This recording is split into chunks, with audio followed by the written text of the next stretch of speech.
alegría triste, una alegre tristeza estar acá recordando a Tulio. Y quiero hablar un poco de mi experiencia con Tulio. En general, cuando se muere alguien que influye mucho en la carrera o la trayectoria o la intelectual de uno, se suele decir que murió alguien que era como un padre para mí, ¿no? Es casi un lugar común.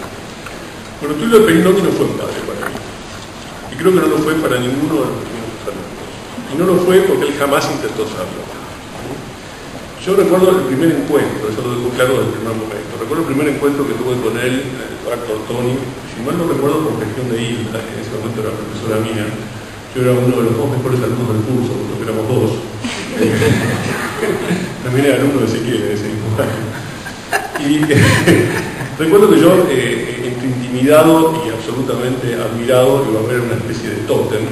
Entonces me acerco a él en el lugar Toni y le digo: profesor, para mí es un honor encontrarme con usted. Y él me respondió, en su estilo típico, bueno, dejémonos de pavadas y vamos a grano. Y ahí me dijo claro que iba a ser un... Bueno, partiendo de ese no lugar de padre, digamos, quisiera decir algunas cosas sobre alguien que jamás fue un maestro en el sentido tradicional de la palabra, pero que sin embargo fue de alguna medida mucho más que eso, por lo menos con mucho más tiempo para mí. Tulio Perín, yo creo que paradójicamente, fue seguramente uno de los historiadores más influyentes, eso es casi un lugar común, digamos, en la Argentina, y sin embargo no hizo escuela y dejó discípulos. Su forma de hacer historia era tan única, como su personalidad, como su uso de la ironía, y por qué no decirlo como su timidez también, ¿no? Eso es un aspecto de su personalidad que a veces queda de lado. Recuerdo también otra anécdota personal, cuando llegué a Berkeley, me di cuenta que era el único de los profesores titulares que daba prácticos. Yo le pregunté por qué era el único de los profesores que daba prácticos, y me dijo que nunca se había animado a preguntar por qué tenía que seguir dando prácticos. Por supuesto, después de este señalamiento que le hice, preguntó, y le dijeron que no tenía ninguna necesidad de prácticos, y yo, pero esa era también la otra dimensión de su personalidad, ¿no? Bueno, por si esto es así, digamos, entonces, ¿cuál es su legado? ¿Cómo medir su legado? ¿No? Y acá voy a hablar un poco de mí, de lo que me enseñó personalmente, no trabajando con él ni trabajando a su lado, nunca lo hice, sino dialogando con él, sobre todo leyendo. Cuando llegué a California con una formación bastante más precaria y endeble de la que tenían la mayor parte de mis compañeros, y eso se debía en parte a que mi edad era bastante menor a la mayoría de mis compañeros, tenía 23 años en este momento.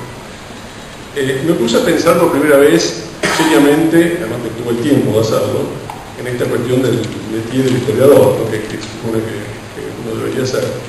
Y un problema en particular que me preocupaba en ese momento, y que debo decir que me sigue preocupando 35 años después, o sea que no lo resolví de ninguna manera, tenía que ver con el estatuto de la evidencia histórica, es decir, ese procedimiento casi mágico, como resultado del cual un retazo, un fleco, un vestigio del pasado, deja de ser tal y se convierte, en el mejor de los casos, deja de ser, en el mejor de los casos, un ejemplo de algo que ya sabemos, y se convierte en una evidencia de algo mayor, fuente de conocimiento. Ese proceso. Por supuesto, algunos de los que se dicen nuestros colegas menos interesados en producir conocimiento histórico que en defender unas posturas políticas, no consideran que sea una cosa muy necesaria, pero tampoco creo que sea historia. Tulio Perín tenía, yo creo, esa rarísima habilidad de distinguir perfectamente evidencia de ejemplos. Un hecho aparentemente menor en sus manos se convertía en una puerta abierta para un análisis de procesos profundos y fundamentales. Y esta es la magia, y me acabo de dar cuenta que estoy repitiendo por segunda vez la palabra magia, peligro. Yo creo que esto era posible porque se conjugaban en él tres factores, me parece a mí. En primer lugar, la posesión de una cultura inmensa, eso ya fue dicho acá, no una cultura que se aprenda en la escuela de posgrado ni en los doctorados, sino una cultura que se mama con la leche materna. Eso es fundamental. Tulio Perín era fundamentalmente un hombre culto. El segundo factor es una hipótesis, y acá me refiero a una hipótesis legítima, con la menor cantidad de a priori posibles, muy fuerte sobre el proceso que se desea analizar. Tulio siempre tenía hipótesis fuertes sobre los procesos que deseaba analizar. El tercer factor que creo yo confluye en esta genialidad de él, en esta posibilidad de jugar con la evidencia y convertir hechos en evidencia, tiene que ver con la posesión de una caja de herramientas teóricas muy compleja, pero de la cual solo se utiliza lo que sirve y de manera selectiva aquello para lo que sirva para aquello que se quiere hacer.